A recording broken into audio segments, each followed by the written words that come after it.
today and it's been really hot. We're about 100 kilometers from Gaborone now, so I'm getting really excited because it's my first time going to Botswana and I can't wait to see what the country's like and especially what the vegan food scene's all about. I'll see you guys on the other side of the border.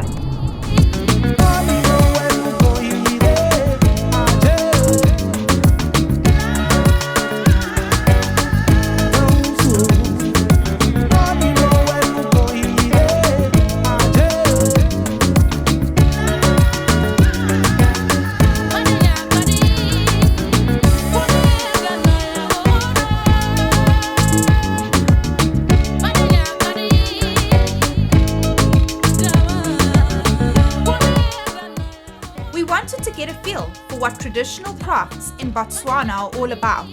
So we headed to Botswana Craft, which is the largest handcraft center in Gaborone.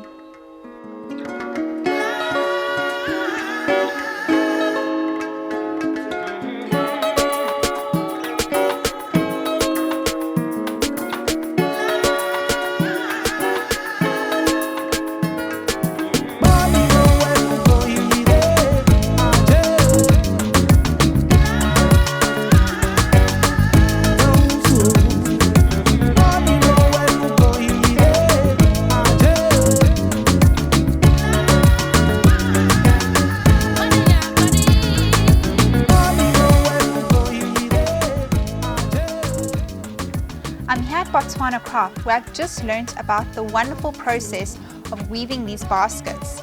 I couldn't believe it when I was told that it can take weeks, months and even years to produce these beautiful handmade crafts. The baskets are a wonderful craft because they're a sustainable livelihood for the women, and also to create the baskets is a sustainable process.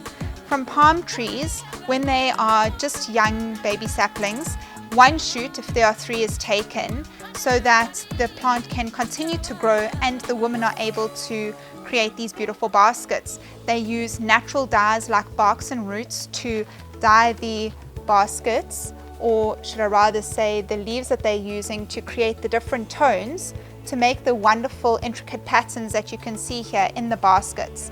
Originally, the baskets that were produced in Botswana were mainly one color and used for utilitarian purposes, but today, as you can see all around me, baskets are made in all manner of shapes and colors, and they're beautiful intricate patterns like you can see here in this gorgeous flower basket, which in the past probably would have been used to carry food to a wedding or funeral, but today is going to look lovely on somebody's wall.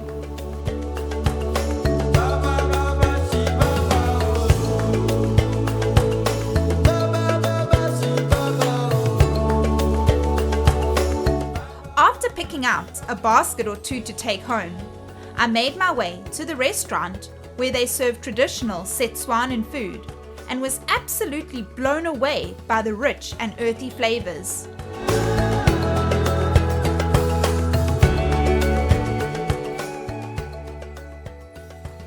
So the food's arrived and I'm really excited. You can see I've got this 3 bean sort of stew, and over here is the morogo, which is like a herb, an African herb which has been curried, and my sorghum.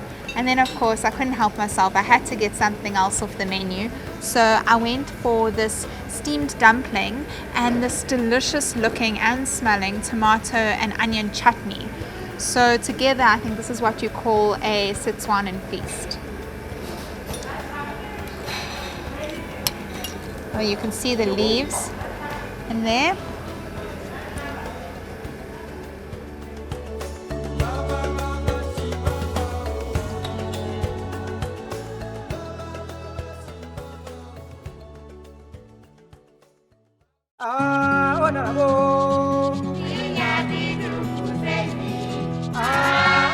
After taking in some of Gaborone's sights, we headed to the Daily Grind Cafe to see what seasonal vegan options they had on their menu.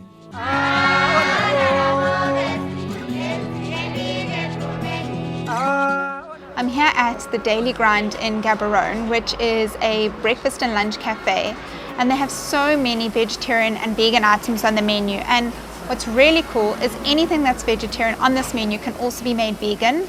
Like for instance, I was looking at the smashed avo sandwich, and they've said to me that even though it's got feta, they can just leave it off and it turns that into a delicious vegan meal. And then I've also got my eye on this Maca Mindset Booster Smoothie Bowl, which is a little bit of a tongue twister, but it looks like it's going to be really delicious. The thing is, they've also got this chickpea falafel nourish bowl, and I mean, that sounds amazing. So I'm not sure which one I'm going to choose, but watch this space, and I think that it's time to order lunch.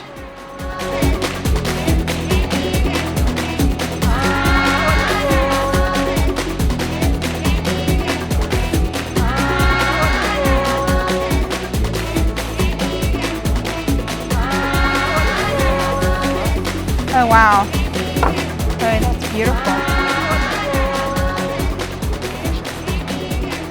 Thank you, oh my. Wow, it's a feast for the eyes. Thank you so much. Guys, let me tell you how fancy this smashed avo sandwich is. There are pomegranate little seeds over here. There's dukkha spice and some balsamic reduction. I cannot tell you how amazing this looks and smells.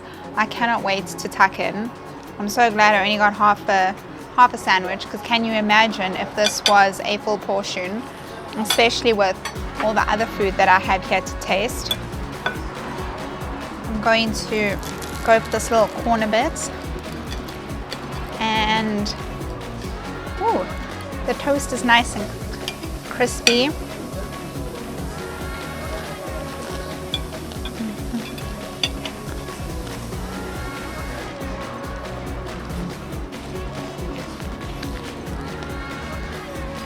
That is literally perfection. I can't even imagine what this is going to taste like if that is how good the humble avo sandwich has been turned into. I think that with all this food, I need to call Gareth over to come and try some with me.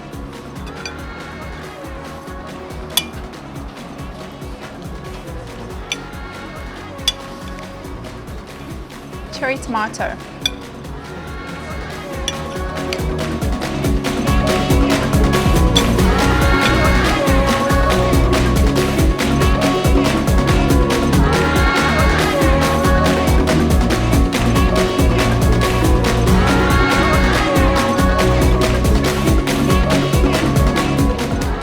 So I'm going to make my way through the rest of my lunch, because I mean, look at all this gorgeous food. And then after these falafel balls and our avo sandwich, we're going to head into the city, where we're going to take in the sights that Gaborone has to offer, and I'll see you guys in a bit.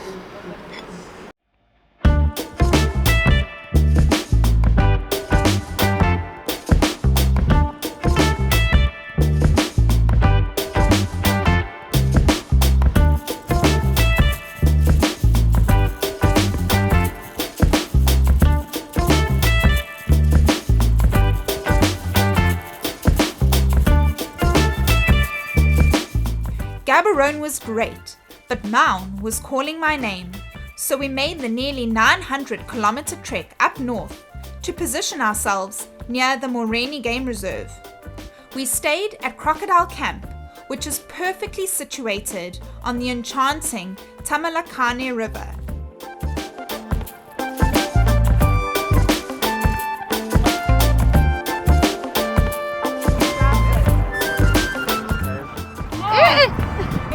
Peel it before you eat.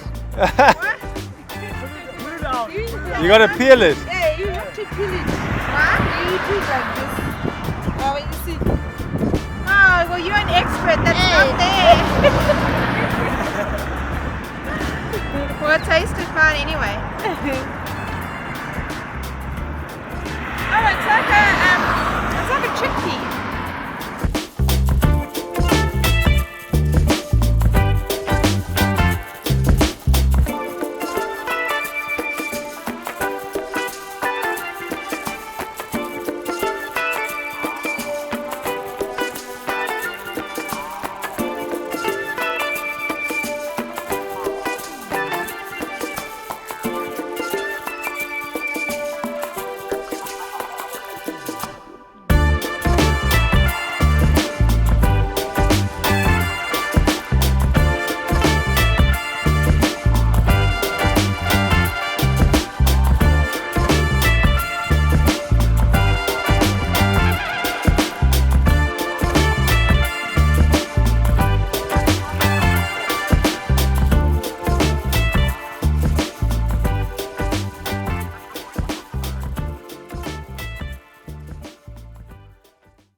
We're here in Maun, and a friend of ours who knows we're vegan highly recommended Hillary's coffee shop. So let's go have a look. Let's see what options we have on the menu today. Here's a carrot and peanut soup. Ooh, a smoked butter bean pate, that looks good. And a mild aubergine curry. We have lots of options to choose from.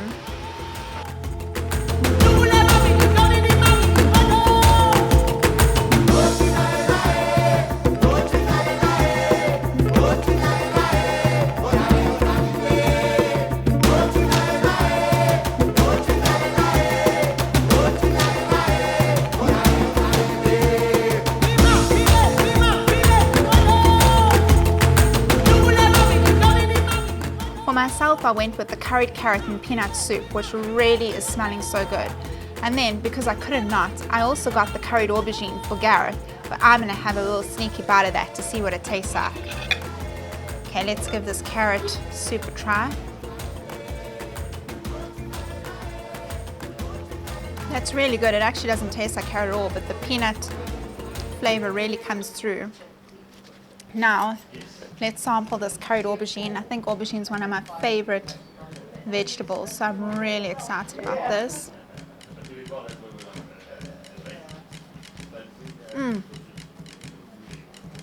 It's almost got a bit of a sweet and sour flavor, which is amazing. Look at all this gravy and spices. That's really flavorsome. I know I said one bite, but I can't help myself.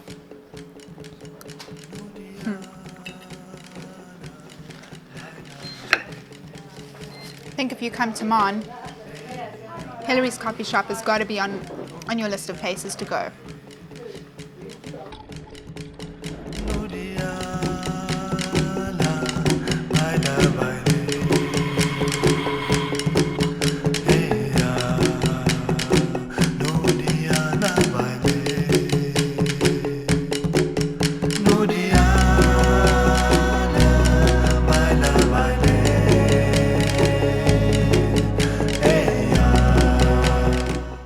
Arrived here at GoFresh farm in Maun, where I've met Sisi and Malaks, who are about to give me a tour of this wonderful organic vegetable farm. Let's go have a look, guys.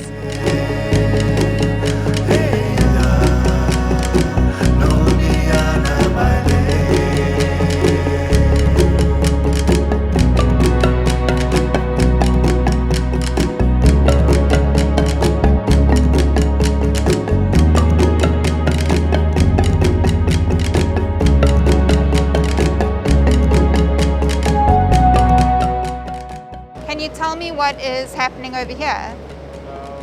This lady, she's transplanting the small seedlings. So it will take 5 weeks to harvest.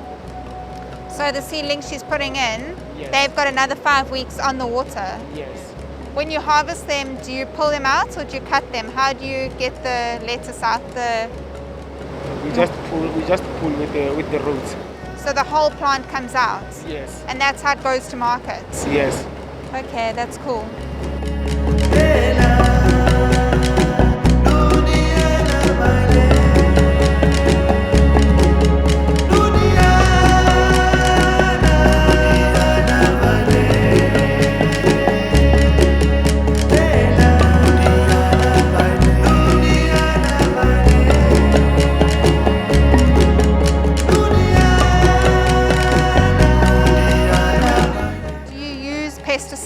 On any of your crops that you grow? We use organic pesticides. As you know that in GoFresh is organic farm, so they are not harmful to people and people and animals. Yes. That's amazing. So everything that's grown here, nothing has any harmful chemicals. Yes. to keep the insects or the pests away.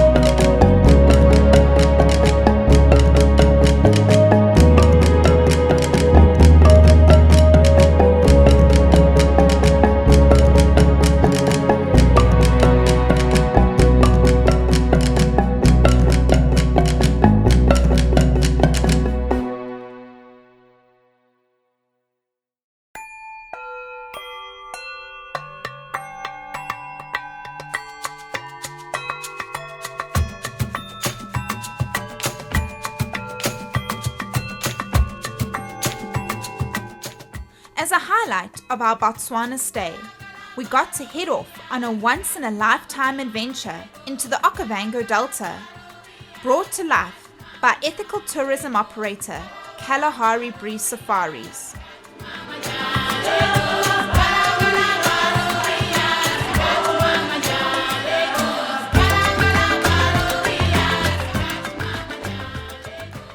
We're here at the start of the Okavango Delta, where the tour company Kalahari Breeze are currently stocking up the mokoro, which are the canoe-like boats that we're going to take out onto the water. The boats are going to be propelled and directed by the pole, which are experts in this. They come from the Boro village where we are standing now, and everything that we need for this overnight experience that we're taking out onto the Delta is going to come with us on these boats. And when we return after this excursion, everything is going to come back out with us. I'm really excited for this experience. It's something that I've dreamed about for a long time, and for many is a once-in-a-lifetime experience. Let's go get on the water.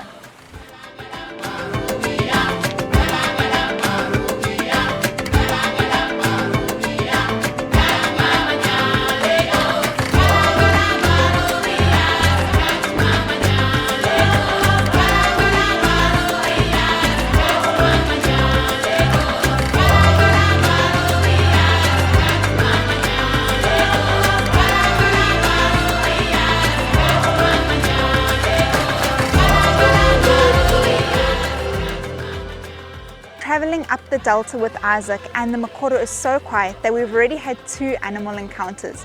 We were able to see some elephants just ahead of us, and now where we've set up for lunch, there are some hippopotamuses wallowing in the water, make these bellowing sounds every now and then just to remind us that they're there. The lunch that Kalahari Breeze has prepared for us is a lovely little vegan snack of fruit and some trekking bars, and we've also got some water because it's really hot out here. The sun is billowing down on us, and I can't wait to have the snack and just spy the hippopotamuses off in the distance.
Hello, my name is Christopher Kosa, and welcome to the Okovango Delta.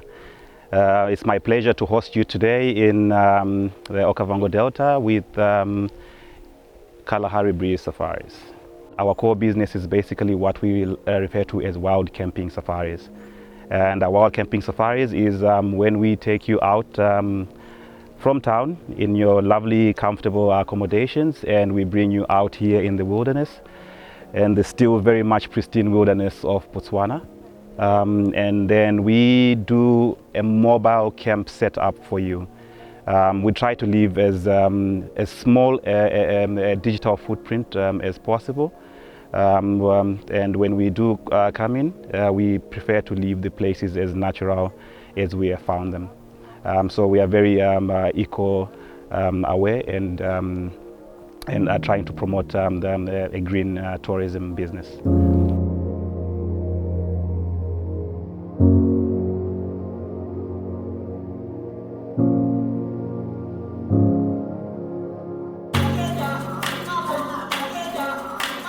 And the bushwalks basically take you on a short walking safari into the bush, where you're going to have some up-close encounters, mostly with some zebras, some giraffes, and possibly 1 or 2 antelope, which are not shy to stick around.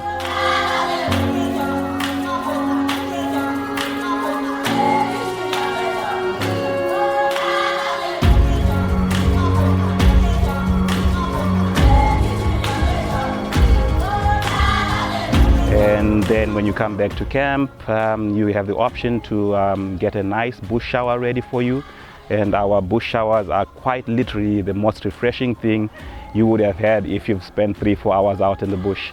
And very surprisingly, that is going to feel a little bit actually more like home while you're having your bush shower.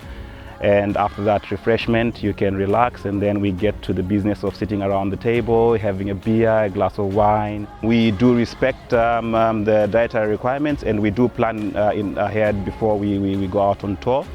And most of our tours, when they come out, especially if you're on a Mokoro, it is one of the basics of our company that we always practice and try to promote responsible tourism. So responsible tourism means basically respecting the communities where we do our tours, the people that stay there, and then also the wildlife and the vegetation, the fauna and flora in that area.